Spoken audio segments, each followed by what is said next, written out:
सभी को जय गुरु जी, जय निर्धरती। गुरु जी के चरणों में प्रेम नमन और चरण वंदन और उनसे प्रार्थना करते हुए पिछली क्लास में हमने जाना था कि कोलेस्ट्रॉल का थोड़ा सा मॉलिक्यूलर स्ट्रक्चर क्या होता है, वो क्या चीज़ होती है, बनती कैसे है, इसका मेटाबोलाइज कैसे होता है, वो क्या क्या कार्य होता है हमारे शरीर में। लेकिन आज हम थोड़ा सा अलग हटके कुछ जानेंगे इसके ट्रीटमेंट के बारे में। लेकिन ट्रीटमेंट भी किस चीज़ का करना है हमारे को? ट्रीटमेंट हमें सिर्फ बढ़े हुए कोलेस्ट्रॉल जो हमें इसमें पैरामीटर लिखा हुआ है उसका करना है, या शरीर के सिस्टम को देखना है, या उसको हिस्ट्री देखनी है, उसकी डिटेल देखनी है, उसके सिम्टम देखने हैं। तो हमें इलाज करना किस चीज़ का है आखिर? या वो मैं आके बताएगा कि देखो मेरा तो ये 300 पहुंच गया, 400 पहुंच गया, TLC, LDL, VDL, HDL cholesterol, तुम उसका इलाज करो। उसके लिए तो वो अलग चीज़ है, उसके लिए तो पेशेंट के लिए, क्योंकि वो जो रिपोर्ट में लिखा हुआ देखता है उसी को सच मानता है।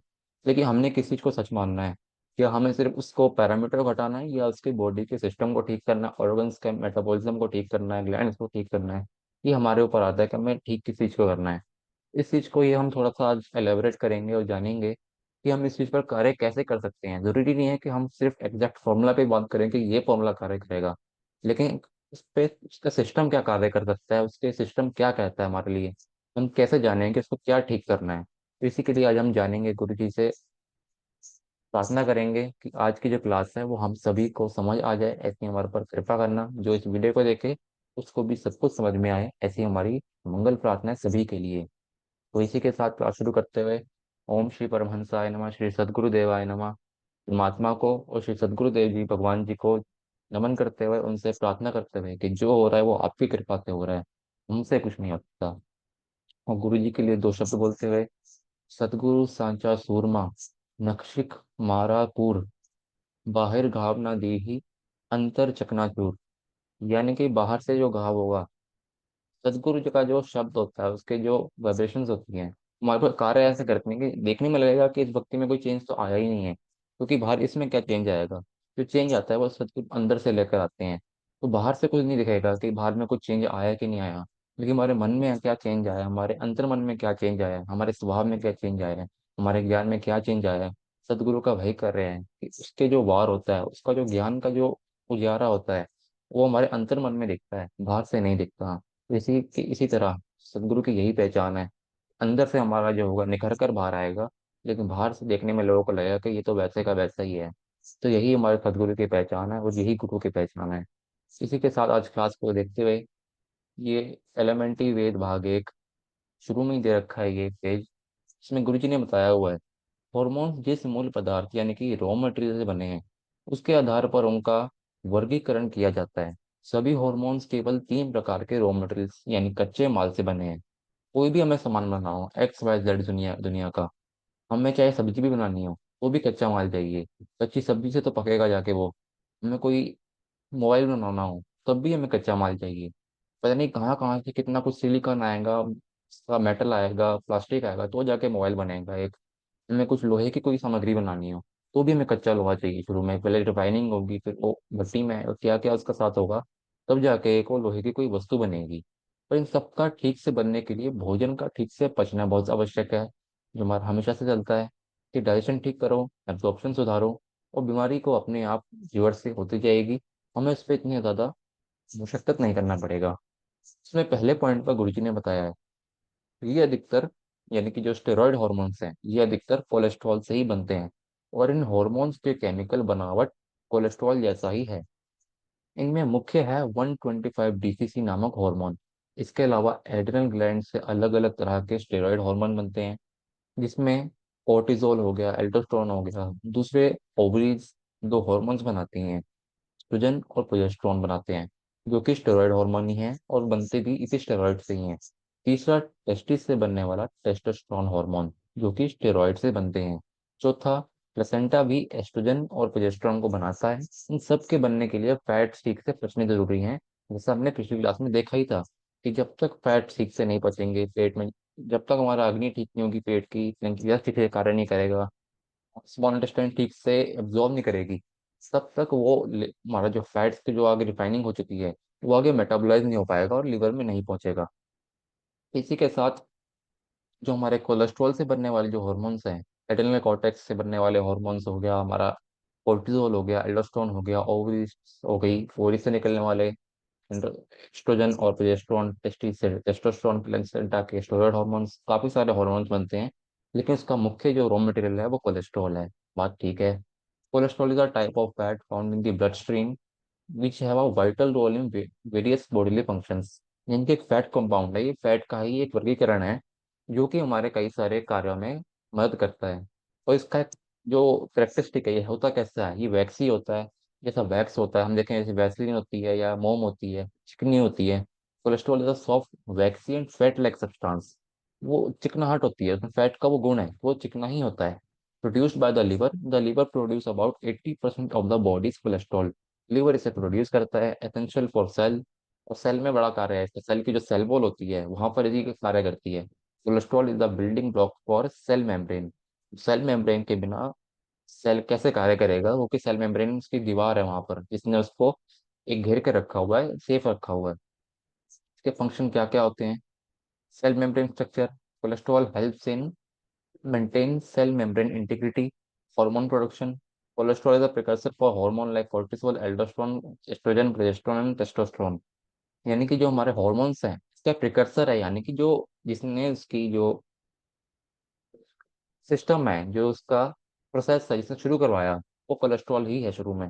Vitamin D production. Cholesterol helps produce vitamin D up to sunlight exposure. यानी कि जब तक हमारे शरीर को सनलाइट का एक्सपोजर नहीं मिलेगा, यहाँ से हमारा जो स्किन में जो केमिकल है वो टूटेंगे नहीं, जब वो शरीर में नहीं आएंगे, लिवर में नहीं आएंगे, तब तक वो भी मेटाबोलाइज नहीं हो पाएंगे। और उसके बाद चाहिए हमारा कोलेस्ट्रॉल, उसके बाद जाके कहीं विटामिन डी हमारा हार्मोन बनेगा। Bile production. Cholesterol is converted into bile acid for fatization. Brain function. Cholesterol supports brain function and development. फिर इसके टाइप्स भी होते हैं अलग अलग, यानी कि एलडीएल, एचडीएल और वीएलडीएल, जो हमने पिछली क्लास में देखे ही थे और हम इसके बारे में जानते ही हैं अच्छे से। इसमें छोटा सा एक हम थोड़ा सा देखेंगे लीवर के बारे में और इससे कोलेस्ट्रॉल के बारे में। यह बाइल काइम से आए घी, तेल इत्यादि के कणों को अलग अलग कर देता है। फिर पेंक्रियाज के लाइपेज उन कणों को तोड़कर फैटी एसिड में बदल देती हैं। यानी कि जब फैट्स हमने खाए, चिकना खाना खाया हमने, तो वो पहले हमारे पेट में जाएगा, फिर वहां से पचेगा, फिर पेंक्रियाज को पचाएगा लाइपेज द्वारा। उसे छोटी आंतड़ी यानी कि इलियम में विलाई द्वारा एब्जॉर्ब यानी सोख लिया जाएगा। और लिम्फ की नलिकाएं द्वारा रक्त में भ्रमण करते हुए आंतों में लीवर से पहुंचेगा। लीवर फैटी एसिड को कोलेस्ट्रॉल में बदल देगी। कोलेस्ट्रॉल को एक स्टेरॉयड कहते हैं। लीवर द्वारा शरीर में जितना कोलेस्ट्रॉल बनता है उसका 85% भाग दोबारा बाइल बनाने में ही खर्च हो जाता है।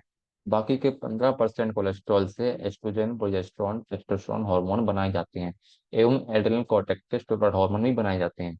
लीवर द्वारा कोलेस्ट्रॉल और बाइल के अदल बदल में 94% कोलेस्ट्रॉल उपयोग किया जाता है और बाकी के 6% को वेस्ट मटेरियल में भेज दिया जाता है।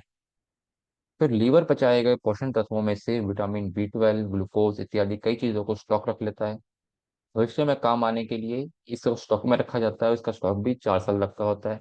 अगर भोजन में कोई बैक्टीरिया या कीटाणु हो तो पेट की एसिड से बचाया जा सकता है, नहीं तो लीवर के कफर सेल उसे खत्म कर देंगे।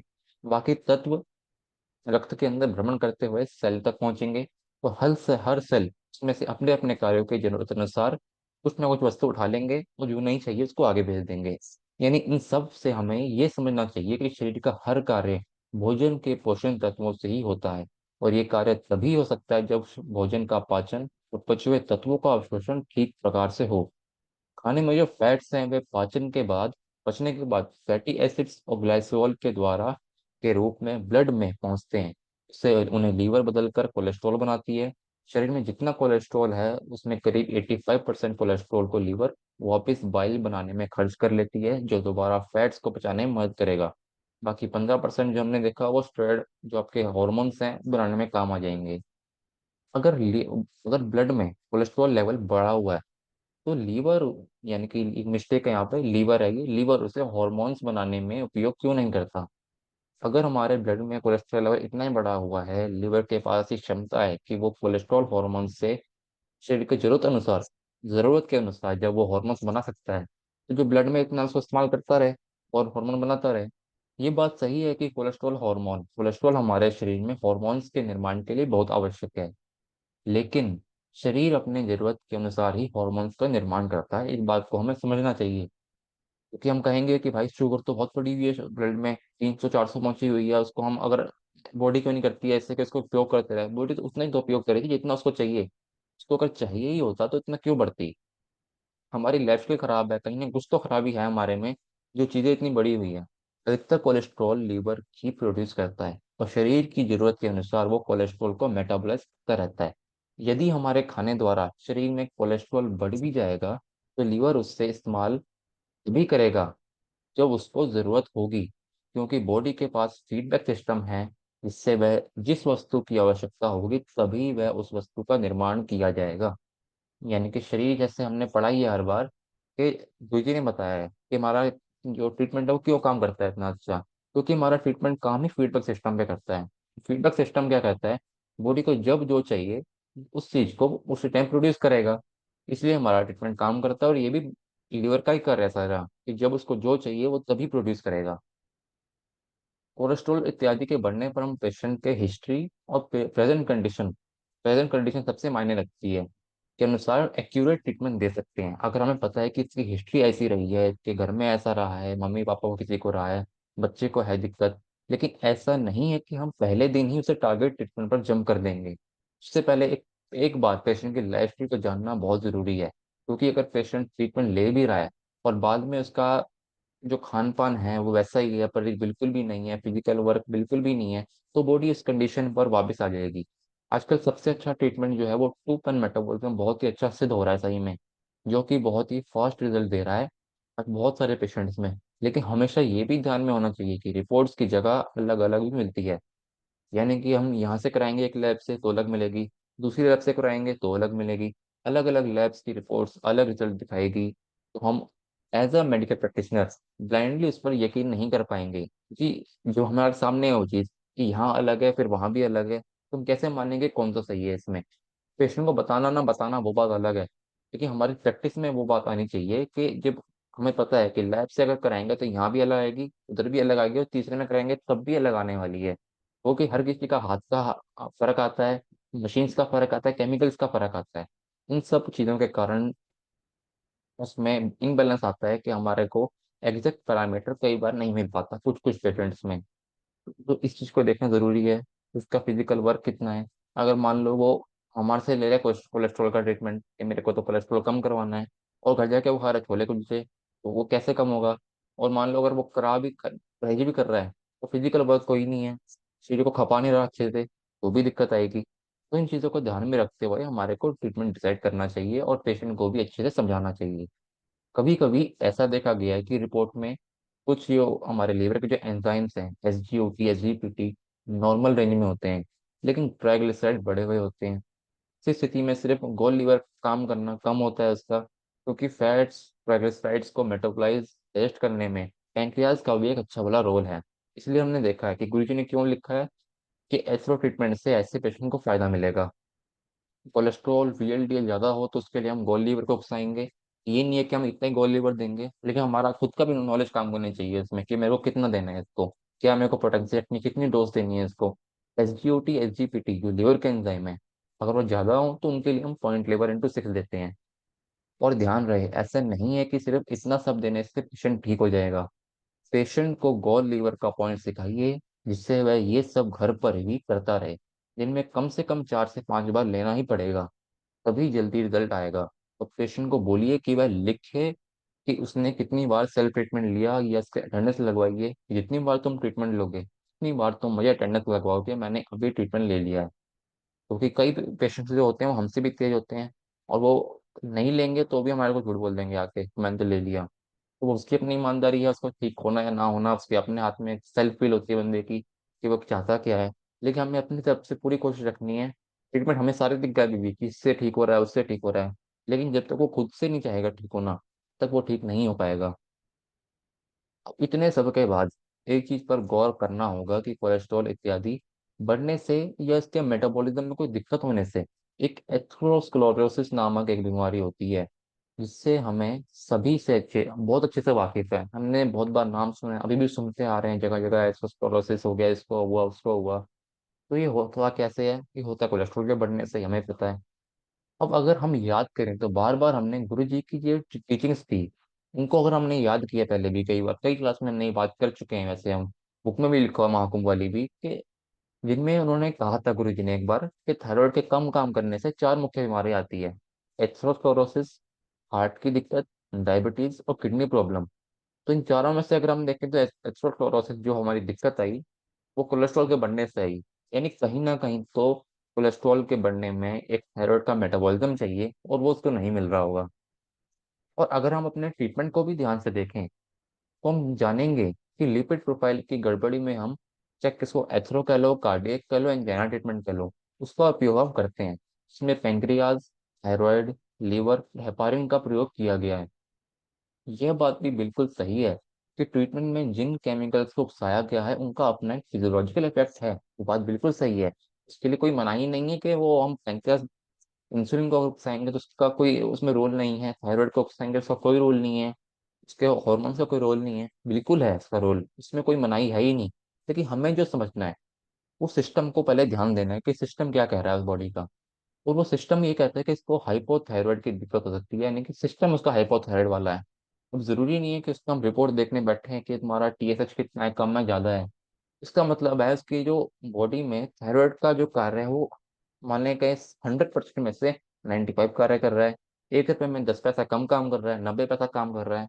तो ये कार्य होता है इसका ऐसे कि इसका कुछ हल्का फुल्का वर्किंग घट जाएगी। उसके हल्के फुल्के घटने से जो भी सिम्टम दिखेंगे हमें, उससे हम पहचान पाएंगे कि ये तो हाइपोथायराइडिज्म के सिस्टम वाला पेशेंट है। सिस्टम वाला समझना चाहिए हमारे को। लेकिन उसके सिम्टम और हिस्ट्री से हम जान सकेंगे कि ये व्यक्ति का थायराइड ग्लैंड ठीक से कार्य नहीं कर रहा है या मेटाबॉलिज्म वीक है। और हम जानते हैं कि मेटाबॉलिज्म में सबसे मुख्य है हमारा थायराइड ग्लैंड।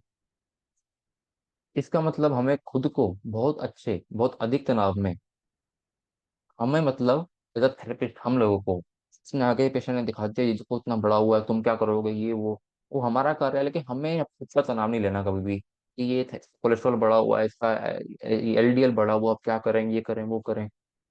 तो खुद को इतने स्ट्रेस में नहीं डालना, ये क्या समस्या है, अब क्या करें, क्या ट्रीटमेंट दें, इत्यादि इत्यादि। क्योंकि अगर हमें सिस्टम का पता चल जाए तो ये व्यक्ति को ये कि ये व्यक्ति को यह ग्लैंड कार्य नहीं कर रहा, ये ऑर्गन ठीक से कार्य नहीं कर रहा, तो हम उस पर काम करके बहुत ही आसानी से पेशेंट को ठीक कर पाएंगे। इससे अगर कुछ करना है, पेशेंट की पूरी डिटेल और पूरी हिस्ट्री लेना होगा, बस इतना ही जरूरी है हमारे लिए अभी।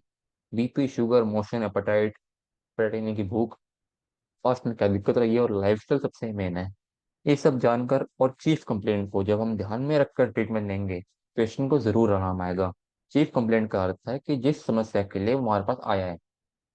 वो आप कहेंगे कि हम, कई लोग कहते हैं कि सिर्फ बेसिक ही बेसिक करते रहते हो आप लोग। बेसिक ही बेसिक की बात नहीं होती, बेसिक के साथ साथ चीफ कंप्लेंट भी लेकर चलते हैं हम लोग। पेशेंट थाइमस का या एडीआर का, ये बहुत बार डिस्कस हो चुका है हमारे साथ कि थाइमस क्या होगा, एडीआर क्या होगा, बीपी हाई है या लो है, शुगर है या नहीं, लेडीज है तो उसके एमसी कैसे रहते हैं, कोई हार्मोनल डिस्टर्बेंस तो नहीं है, किसी तरह का कोई एनलार्जमेंट तो नहीं है। इन सब छोटे छोटे सवालों से भी हम पेशेंट को हर समय, किसी भी समय ट्रीटमेंट देकर रिलीफ पहुंचा सकते हैं। क्योंकि अगर हम ये छोटे छोटे सवाल हैं, बड़े आप सोचेंगे कि ये तो बड़े बड़े सवाल हैं, पेशेंट से कैसे पूछेंगे, मिनट 2 मिनट भी नहीं लगेंगे इन चीजों को करने में। हम पूछेंगे उसने हाँ या ना में जवाब देना बस। हाँ या ना में जवाब दिया, हमारे को उससे पता लग जाएगा कि इसका ये सिस्टम खराब है, उसकी बॉडी स्ट्रक्चर बताएगी, मोटा है, थुलथुला है या पतला है या कमजोर है, जो भी है। लेकिन हमारा ऑब्जर्वेशन उसमें कार्य करेगा। सब कुछ रिपोर्ट्स में नहीं आएगा, सब कुछ बुक्स में नहीं आएगा। कुछ चीजें ऐसी भी होती हैं जो बुक्स और रिपोर्ट से हटकर कार्य करती हैं। फिर इसमें आता है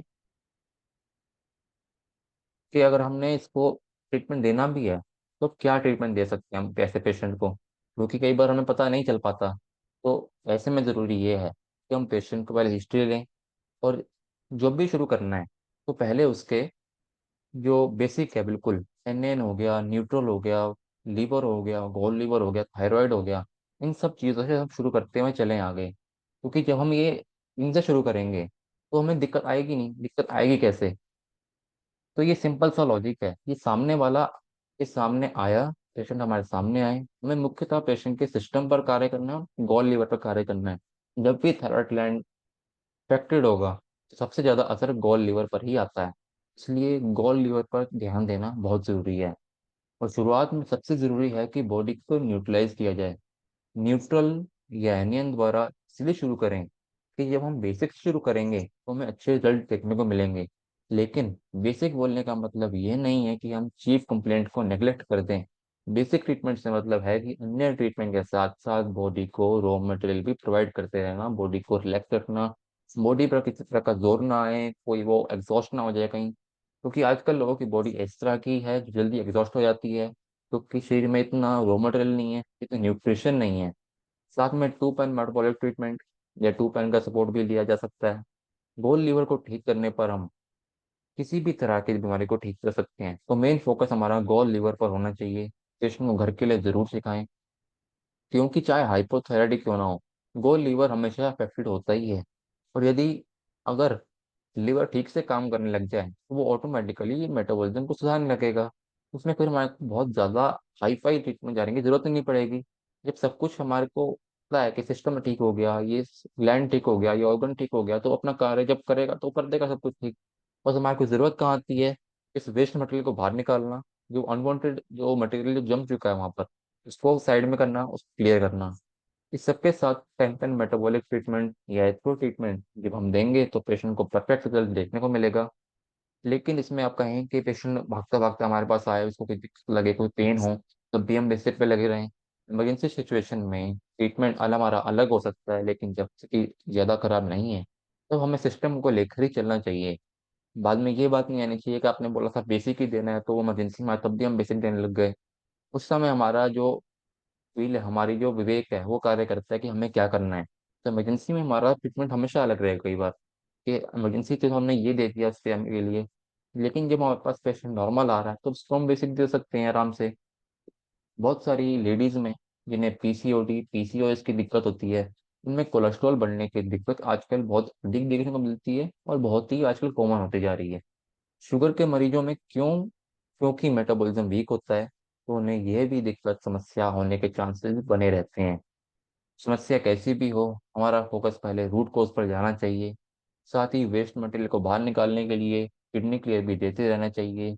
उसमें ये भी ध्यान रखना चाहिए कि जो हाइपोथायराइड का सिस्टम वाला पेशेंट होता है, जरूरी नहीं है कि वो पतला ही हो, वो हैवी भी हो सकता है, लेकिन कहीं ना कहीं उसका जो खान पान होगा वो इस तरह का होगा कि उसका बॉडी ही वीक होती जा रही है। जैसा कि हम देखते ही हैं, ऐसे पेशेंट को नींद आती रहती है, थके थके रहते हैं, बालों का झड़ना, ड्राई स्किन होना, ठंड लगना, पंखे में भी पंखे की हवा चल रही है उसमें भी ठंड लगना, कुछ के सिम्टम भी हैं, कुछ हमारी ऑब्जर्वेशन भी हैं, जिससे हम पता चल जाएगा कि हाँ ये जो बंदा है ये थायराइड का ही है। और हमारा जो ट्रीटमेंट होगा वो आसान होगा, सबसे बड़ी बात है, क्योंकि अगर हम इस पे जाएंगे कि ये बड़ा हुआ है वो बड़ा हुआ है, तो इसका अंदर फिजियोलॉजी क्या होगी एग्जैक्ट को जानने के लिए समय लगाना पड़ेगा। समय लगाएंगे पढ़ाई में, पढ़ाई करेंगे तो और अच्छा है। लेकिन जब हमारे पास एक गुरु जी का बहुत ही सिंपल डायग्नोसिस अभी है, उसको भी अप्लाई कर सकते हैं हमारे फिजियोलॉजी ज्ञान के साथ साथ। कोई भी चीज़ अपने आप में अकेली भी नहीं कह सकते कि सिर्फ थ्योरी हम करें या प्रैक्टिकल को बोल दें। प्रैक्टिकल और थ्योरी दोनों एक साथ हैं और हमेशा साथ में ही रहेंगे, और दोनों को सीखना जरूरी है, क्योंकि दोनों का महत्व एक जैसा ही है। तो इसी के साथ आज की क्लास को यहीं पे एंड करते हुए, कर दुआ है मेरे दिल सभी के लिए, आदमी जी सके आदमी के लिए, यानी कि वही चीज है कि सब सुखी रहें, सभी निरोगी रहें, सभी मंगलमय रहें। श्री सद्गुरु देवाय नमः। ओम श्री परमहंसाय नमः। गुरु जी का धन्यवाद, परमात्मा का धन्यवाद, सबका धन्यवाद। उम्मीद है कि आपको ये समझ आया होगा कि हमें मेनली पेशेंट के सिस्टम पर कार्य करना है। जितना हम उलझेंगे चीज़ों में, उलझना नहीं है। जब हमें एग्जैक्ट नॉलेज हो, प्रॉपर नॉलेज हो तो बहुत बढ़िया है, लेकिन जब हमें आधा अधूरा ज्ञान है तो वो बहुत डेंजरस है। आधा अधूरा न रखते हुए चीज़ों को कंप्लीट करना है, पूरा करना है। प्रॉपर नॉलेज के साथ हमें ट्रीटमेंट देना है। जब हम लॉजिक के साथ ट्रीटमेंट देंगे, बिना कंफ्यूजन के ट्रीटमेंट देंगे, तो हमारा रिजल्ट बहुत अच्छा आएगा, एक्यूरेट आएगा। पेशेंट भी खुश होगा और हम भी खुश होंगे। तो इसी के साथ जय गुरु जी, जय न्यूरोथेरेपी। बहुत बहुत धन्यवाद, परमात्मा का धन्यवाद, गुरु जी का धन्यवाद, आप सबका धन्यवाद। जय गुरु जी, जय न्यूरोथेरेपी।